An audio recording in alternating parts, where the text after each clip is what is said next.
Cette Québécoise est rentrée du Pérou la semaine dernière. Elle, son conjoint et leurs 2 enfants sont montés à bord d'un vol de rapatriement d'Air Canada faisant la liaison Lima-Toronto.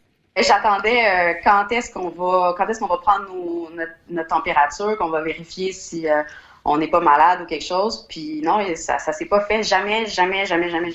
Le vol s'effectuait avec l'aide d'Ottawa. La mère de famille s'étonne et s'inquiète encore de l'absence de questions sur l'état de santé des passagers avant l'embarquement. Quand on est parti, il n'y a eu aucune question qui a été posée. Dans l'autobus, il y avait un monsieur à côté de nous il avait vraiment pas l'air bien. Là. Il toussait, mais il voulait comme pas le montrer.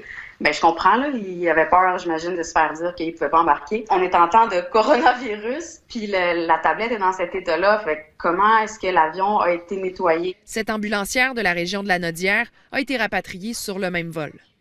Air Canada, qu'est-ce qu'ils ont exigé avant de rentrer? C'est tout un masque. Elle est reconnaissante d'être de retour, mais confirme les lacunes évoquées par l'autre passagère. Et la grosse lacune, tant qu'à moi, a été vraiment au niveau avant, dans l'autobus pour se rendre à l'armée. Et ensuite, il n'y a pas eu de température, il n'y a pas eu de questionnement. Le ministère des Affaires étrangères nous indique que c'est la responsabilité du transporteur de questionner tous les voyageurs sur leur état de santé avant l'embarquement. S'ils n'appliquent pas ces mesures, le transporteur s'expose à des amendes. Par courriel, Air Canada nous dit se conformer à toutes les exigences établies par la loi et réglementations en vigueur. Elle précise que les compagnies aériennes ne sont pas tenues de prendre la température des passagers. Élisabeth Laplante, TVA Nouvelles, Montréal.